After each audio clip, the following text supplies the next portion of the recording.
Ekuseni bazalwane, isikhathi manje u8. Ngithi-ke angithathe leli thuba bazalwane, ngilibingelele nonke kuphi nakuphi lapho nikhona, nihlezi emakhaya, emabhasini, amatekisini, ezindlini, kulungisela ukuhamba ngezindiza abahambakho baya kwezinye izindawo, noma kwamanye amazwe, noma kwamanye ama-provinces. Ngithi angithathe leli thuba ngilibingelele nonke egameni lenkosi yethu uJesu Kristu, amen. Ngiyabonga ukuthatha ukuthola leli thuba elihle kangaka elingqayizivela sokuba ngenze i-VN yami yesithathu abazalwane, esihloko esithi ngabe lithini izwi lenkosi mayelana nokukhonzwa noma nokukhunjulwa kwabangasekho noma ukukhonza kwamadlozi. Ngakuba iBhayibheli lithini ngalokho? So-ke isikhathi esiningi bengiwazi la amazwi akhulunywa ngabantu, kuningi abantu abakushoyo, kodwa kuhle kakhulu uma singena ezwini, silithatha ezwini.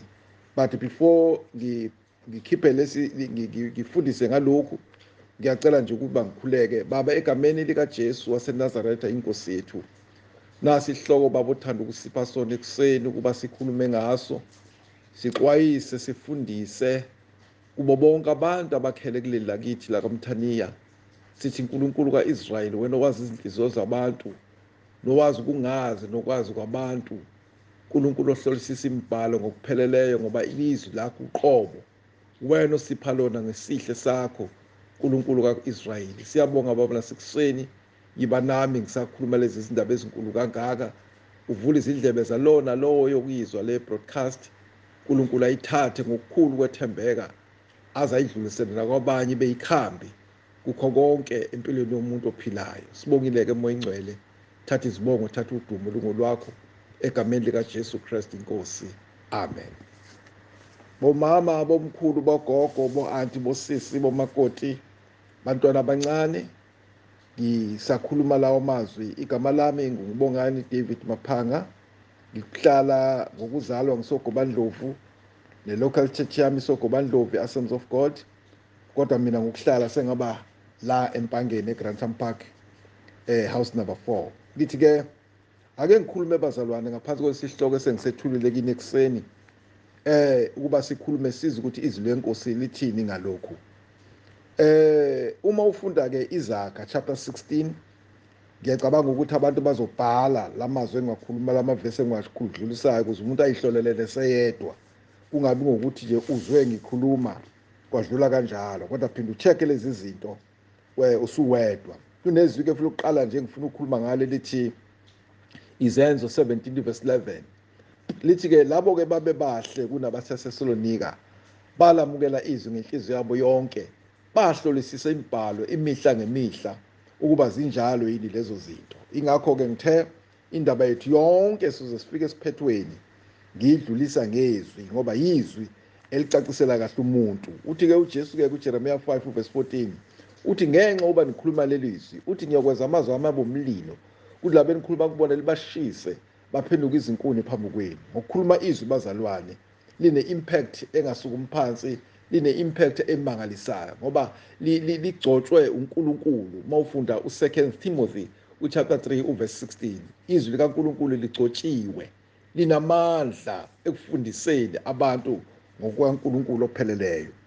Ngiyathanda-ke bazalwane ukuqhubeka nodaba lwami, noma ufunda Izaga chapter 14 verse 12, nalo lisagcizela lokho izwi likaNkulunkulu ukuthi lithi-ke iBhayibheli-ke Izaga 16 verse 25 lithi, khona indlela ebonakala sengathi inhle emehlweni omuntu, kodwa isiphetho sayo sizindlela zokufa. Nezaga chapter 14 verse 12 liphindaphinda amazwi anjalo afanako. Kodwa ngiyathanda abazalwane ukuba sisaqhubeka nje sifunda le ndaba ngokukhonzwa noma ngokukhumbula abangasekho. Bazalwane, umuntu wakini osengasekho akalona idlozi, ngoba idlozi umoya omubi owangena ezingilosini lezi ezaxoshwa kanye noSathane ezulwini. Zangena ispirit esibizwa kuthiwa amadlozi. Not ukuthi umuntu wakini osengasekho idlozi. Balela abantu bakini balindele ukukhala kwecilongo, bavuke, laba benze kahle bavukela ukuphila okuphakade, laba bangezanga kahle ekulahlweni okuyingunaphakade. Ingakho ukuphenduka kunganeno kwethuna, akukho ngale kwethuna. Ungayihlupha nje wena uyethuneni uyokhuluma, ungayihlupha wena ukhulume nomuntu umveze ebhokisini ngekhanda ukhuluma amazwi akasezwa bazalwane, kodwa ozwayo ophilayo. Ngoba lithi iBhayibheli mawufuna incwadi yomshumayeli chapter 9 uverse 5 and 6 lithi ke ngokuba abaphilayo bayazi ukuthi bayokufa, kepha abafileyo abazi lutho, ngoba ukuzonda kwabo nomhawu wabo sekuphelile, abasenasabelo nanini kukho konke okwenzeka ngaphansi kwelanga. Bese futhi umshumayeli uchapter 12 uverse 7 uthi uma umuntu efa umoya wakhe uya kuNkulunkulu owunikezelayo, inyama iye emhlabathini. Manje busuyazibuza ukuthi yiphi lengxenye ke manje okuthiwa ibuye ihambe iyohlala nabakubo lapha abahlezi khona, futhi mawuse ungena wena uNkulunkulu esebiza abantu bakhe uyosukela kwabakini. Umuntu mayefuya bekuphi bahlalaphi, ngoba zimbili izindlela abantu abazihambakho uma befa. It's either umoya wakho uyolinde eparadise udla umuthi wokuphila, noma uye Hades uye sekuhluphekeni ekugqilazekeni lapho kugcinele khona abantu abangenzanga kahle emhlabeni. Manje awuyi kwabakini, bekuphi abakini? Akukho lapho iBhayibheli elithi umuntu mayefa uyaba kwakubo bazalwana. Singakhohlisani, asikhulume nje iqiniso kome kuthi qha. Uthi ke ngena manje incwadini kaJeremiah, khona incwadi into engiyithandayo eshiwo uJeremiah. Abanye abantu baye ukuthi mangabe bezokwenza umsebenzi bawulungiselele, mhlawumbe bethi amadoda akazala ekhaya asindisiweyo nobhuti bala ekhaya abasindisiweyo, bethi hayi ngoba baba siyasebenza, mama siyasebenza, sizwile ukuthi la ekhaya uzokwenza umsebenzi wenzele ugogo noma umkhulu noma ubaba noma ubani owadlula emhlabeni la ekhaya.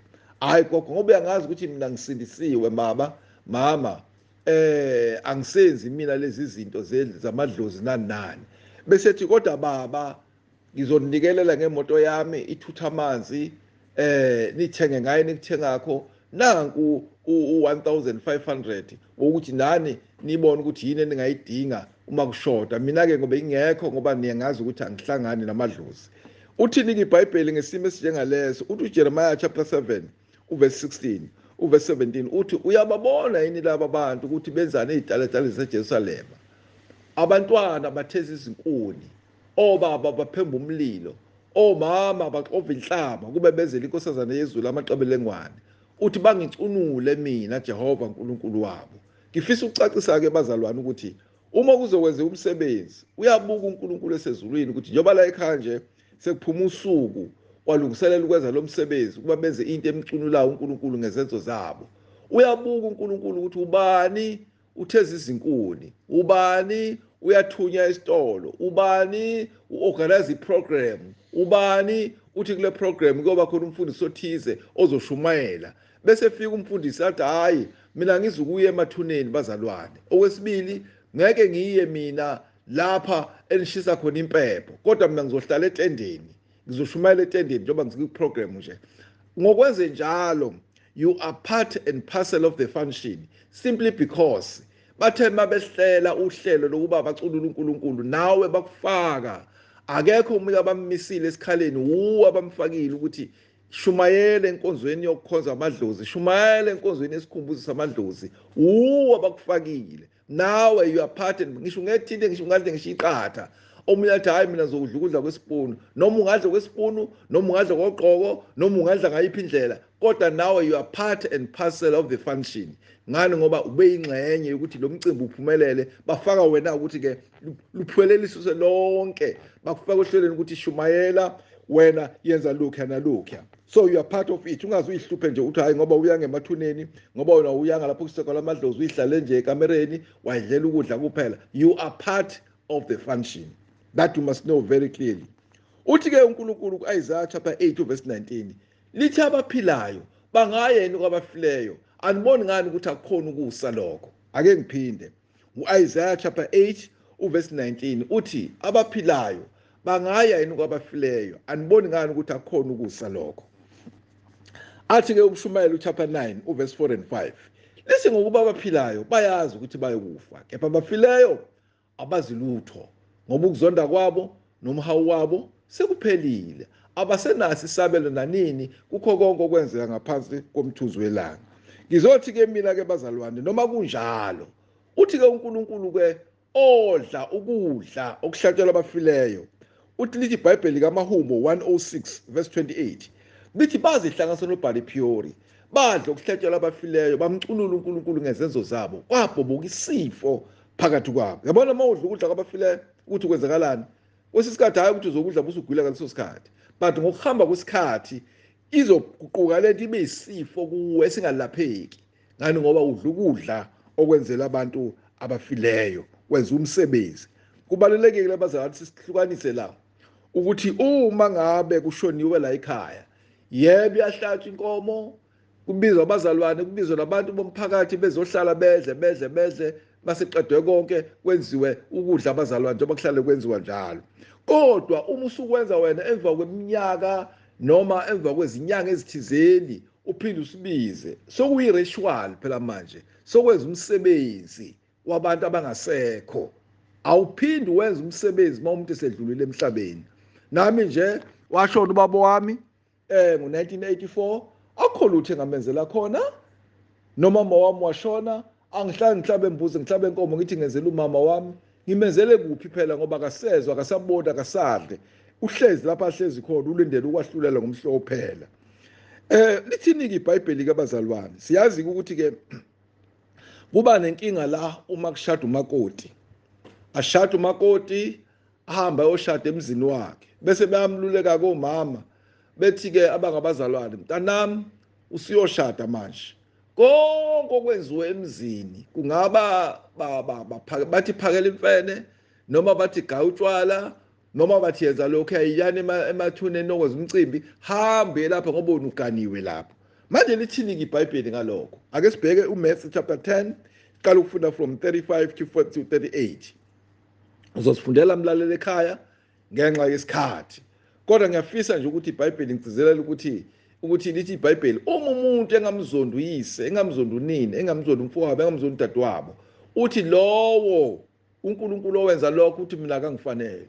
Ngamanye amazwi uma mezala la ekhaya mayethu ekwenzisa izinto ezithinta abangasekho amadlozi, awuyungena wena ngoba kubalekile ukuthi umakoti mayoshada akacacise phela engakangeni nasemshadweni nje ukuthi yena umzalwane uqotha afakazi abatshele nomyeni wakhe naye, ngoba ngikholwa ukuthi mayishada umakoti kufanele ashade umuntu osindisiweyo, ngoba thina esindisiweyo asinabo ubudlela nabantu abangakholwako. Enye indaba le ngokukhuluma ngayo phambilini ukuthi kwenzakalani ma umama esindiswa kanti ushade nobaba ongakholwa, noma insizwa ekholwakho ishade nosisi ongakholwayo. Ngiyikhuluma ngichaze ngenye indlela leyo ukuthi kwenzakalani-ke kuleso simo esinjengaleso. Kodwa kwamanje ngifuna ukucacisa nje ukuthi uyahlukanisa sisi ukuthi kuphasa uJesu yini empilweni yakho noma kuphasa uNkulunkulu.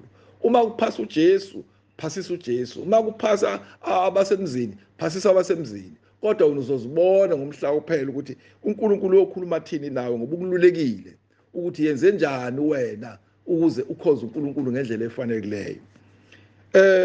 Iziqolo zokuqala-ke kuchapter 10 uverse 20 kuNew Testament nalo liyachaza iBhayibheli ukuthi lokhu okuhlatshwa kwabezizwe abakuhlabeli uNkulunkulu, kodwa ngithanda ukuba libe nenhlanyelo namadlozi.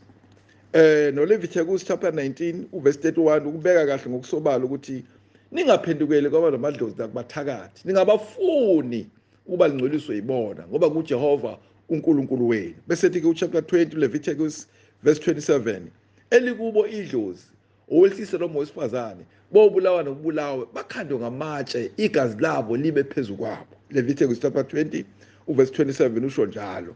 NoDeuteronomy chapter 18 uverse 10 uqhubeke uyambona uNkulunkulu ukuthi uzakhuze ngisho nokweqisa izingane zethu emlilweni. uNkulunkulu esezulu ubona yonke into abazalwane yenzeke emhlabeni, akukho okufihlakele kuye, ubona konke okwenzakalayo nokucatshileyo. Nami ngikhuluma nje ngiyakwazi ukweqa umlilo, nami ngixakekile ngixabene noNkulunkulu wami ngibhekslidile, kodwa inkosi ngelinye ilanga yangenzela umusa. Hayi ngibulalanga lapho bazalwane, kodwa abanye abakwazi ukuphumelela abazalwane. Nencwadi yesibili yamakhosi kuchapter 17 uqala ukufunda lapha kuverse 14, 15 no17 no18 no19 no20, noma ungasifunda sonke leso sihloko uzokuzwa ukuthi uIsrayeli waphambwa kanjani uNkulunkulu wakhe lapha eseqala manje ukuzikhethela osikoti nokuzikhethela obhali nokuzikhethela izinhlobonhlobo zezithombe ababekhonza kuzona benza imigilingwane nemikhuba. Lithi lokhu iBhayibheli uNkulunkulu wabaxosha ebusweni bakhe kuze kube namhlanje. Manje qaphela mlaleli ekhaya ukuthi ungenzi into ezokuphambanisa noNkulunkulu wakho azadinwe wena akukhafule athi angisawuphinde nginake indaba yami ngoba ngikuxwayisile kodwa awuvumanga ukuxwayiswa yimina uNkulunkulu wakho. Yila mazwi bazalwane engikhuluma ngawo ngamadlozi nokuningi okwekhona okwenziwa abantu emhlabeni okungekho godly bazalwane ungodly okwenziwa abantu emhlabeni. Kube nale ndaba le ye-unveiling ukwambula kwamatshe. Babuye ke manje bese bekusho ngesingisi ke sihle bethi memorial lecture. Angazi basuke beqonda ukuthini ngoba usuke uzokwenza same ezwa uma kwenziwa i-unveiling. Ifundiswa ke ziyakuthanda ukukhuluma ngo-unveiling, ayisasho manje unveiling ngoba sebeyazi ukuthi amakholwa aseyathuka ayaxwaya sebeshintshile manje sebethi unveiling. Ilizwi lelikhulunywa kakhulu uma kakhulukazi language ye-politics bakhuluma ngo-unveiling, bakhuluma ngendaba zo-memorial lecture. Uzwe igama elimnandi elino-lecture ngathi kuyashunyela kuse-university, kanti cha, kukhulunywa nje bakubeka ngendlela yempucuzeko. Kukhulunywa nje nge-unveiling ukuyokhumbula umuntu ongasekho emhlabeni. Abanye ubona emathuneni laba abangcwabe basebefaka amatshe ubuya sebebophe indaba emhlophe, sebeyazi ukuthi on a certain day they will assemble in those graveyards bese beyaqala ke benza ama-rituals abo bekhumbula ongasekho. Asikwenzi thina abazalwane nangebhadi thina esikholwakho, asinabo ubudlelwane nabasebedlule emhlabeni, nathi sizodlula. Uthi ke uMshumayeli chapter 1 uverse 11 uthi nabafikayo abayokhunjulwa. Nathi masifa futhi nathi masisaphila sibakhumbule ngoba masedlule futhi nathi uNkulunkulu akafuthi sibakhumbule bazalwane. Be careful of these spirits bazalwane ezingenana imfundiso ezisho abantu bengayithatheli ezweni. Kuningi okwenza abantu kube bathuke sebengena kulezi zinto bazalwane.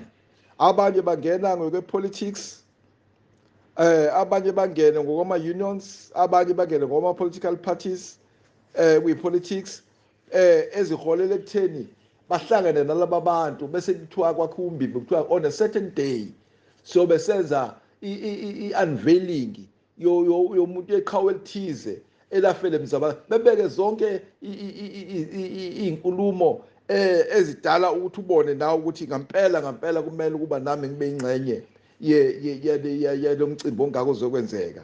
Ngoba phela lapha kusuke kuzodliwa kubuse kujatshulwe kudlale yonke inhlobo yemidlalo ongasuyicabanga. And most of these people are not Christians. These people ake ngigcizelele, they are not Christians. Abantu nje mba abayiphilela ngalonke uhlobo lwabantu. Thina ke njengabazalwane siyazi bazalwane ukuthi asengene emcimbini yabangakholwayo. Lithi iBhayibheli singaboshelwa jokola linye nabangakholwayo. 2 Corinthians chapter 14 verse 6. Singaboshelwa jokola linye nabangakholwayo. Even ukushadiselana abazalwane. Asikwazi thina sithi sisindisiwe sishadiselana nabantu abangafundiswanga, abangasindiswanga. Lithini iBhayibheli ngalokhu? Uma ufunda incwadi kaDuteronomy chapter 7 verse 3, uthi uNkulunkulu xwaya Moses ukuthi uma ufika ezweni oya kulo ungathatha amadodakazi abo uwaganisela amadodana abo, futhi ungathatha amadodana akho uwaganisela amadodakazi abo, ngoba ngokwenza lokho uyobe wenza into esiningiso kimi bazalwane. So kumanje nje sesibona abantu baganiselana amadodakazi abo baganisela abantu abangakholwa abangasindiswanga ngenxa usefikile umfana wathi ufuna umshado entombini enganeni, bese ke sekuyaganiselana sekakhe ubudlelwane. Sifisa ukusho bazalwane ukuthi ulwandle alusoze lahlangana namanzi emifula angcolileyo, liyawakhafula liwabeke lapha eceleni, akungena amanzi esehlanzekile. Nathi sinjalo bazalwane. Omunye athi hayi noma engakholwa lo mfana ngiyamthanda ngoyisindisela yena. How if engasasindiswanga? Ngoba phela impilo zena azifani. Uzokuthatha akisa kwenza izinto ezisikhubekiso kuJehova bazalwane. So ke beware and be cautious ukuthi uma ungena ku-politics umzalwane noma ungena kuma-unions umbangazwe lowo lithi iBhayibheli u2 John chapter 2 15 2 John chapter 2 verse 15 16 and 17 uthi ningathandi izwe nezinto ezisezweni ngoba uthanda izwe uthando lwaNkulunkulu alukho kuye uthi konke okusezweni inkanuko yamehlo nenkanuko yenyama akuveli uNkulunkulu kuvela ezweni uthi izwe liyadlula kanye nenkanuko yalo kodwa wenza intando kaNkulunkulu uhlala kuze kube phakade ngiyosiqala amazwi bazalwane ngifisa ukusho nje ukuyisho kini ukuthi phela uma ungajoyina lezi zinto ezenzekala ezweni ama-unions ama-political parties ubokwazi ukuthi usu-connecte ku-communist network ngoba all political parties are connected to communist network ngoba iphethwe i-United Nations no-World Organization under the leadership of Pope okuyibona uPope oyena oyi-one world leader nimthatha ayishayayo ushaya imithetho ehambisana nezwe lithi iBhayibheli thina sinakuthanda izwe nezinto ezisezweni ngoba umuntu othanda izwe uthando lwaNkulunkulu alukho kuye bazalwane ngifisa ukugcizela nje lokho ukuthi hayi wena uthi hayi ngoba mina ngisezweni hayi kulungile phela usezweni kodwa utsheliwe phela ukuthi uhlezi ezweni kufanele ukukhonze uphile kanjani musu ukuthanda izwe nokuthanda imali bese uzukhohlwe uJehova uNkulunkulu wakho ngoba konke lokhu kuzodlula wafika uwedwa emhlabeni futhi uzohamba ungaphethe lutho konke lokhu la emhlabeni inkanuko nje yenyama kungokwesikhashana bazalwane angisho ukuthi abantu bengasebenzi bathola imali abantu bengenza okuhle emhlabeni besaphila ukuze bekwazi ukuziphilisa kodwa qaphela umdali wakho Shumayeli 12 verse 1 uthi qaphela khumbula umdali wakho zingakafiki izinsuku ezimbi azosho ngazi ukuthi angithokozi ngawo I have seen a lot of people dying leaving all the what to call of their properties behind badlule emhlabeni bazalwana abanye bafike bancane before 40 years sebayaccumulate a lot of things bashiya ama-billions bashiya ama-millions bashiya yonke inhlobo yento ongayicabanga abanye bafaka kabuhlungu bejabula benza lokho nalokho badlule emhlabeni labafika usuku oluzumayo bazalwane ngizothi ke don't be fooled by people outside there ungenziwa abantu iziphukuphuku kodwa wena khumbula umenzi wakho ungakadluli emhlabeni singafika izinsuku azosho ngazi uNkulunkulu ukuthi angithokozi ngawe mawuthola le VN yami ngiyacela ukuthi uphinde nawe uyidlulisele kwabanye usubscribe uyidlulisele kwabanye bayizwe bazalwane mabefuna ukuyihlola nami bangangithinta mabukhona ulwazi abalufunako more than this noma khona imibuzo lapha abacaciseka abathi abacaciseleka khona noma befuna izwi mhlawumbe baphundulekile bangalizwa ngesikhathi ngisakhuluma phela bengenza iVN bengifanele ngisheshe ukuze bazalwane ezinto ngisheshe ngifinyelele kuzona kalula nansi inombolo yami kwabafuna ukungithinta 083 975 2824 angiphinde 083 975 2824 uVodacom lo kodwa ngasuka na kwa-MTN ngangena ngaba ngangafuni ukulahlekelwa yile nombolo ngaya khona ngapha ko-Vodacom khululekani ke bazalwane ngifonele cingo lwami livula 24 hours noma ebusuku noma ngo-1 noma nini mawuthola nje lo mlayezo kukhona ufuna ukukucacisela kahle ungangifonela uzwe konke uNkulunkulu ke anibusise may God bless you all amen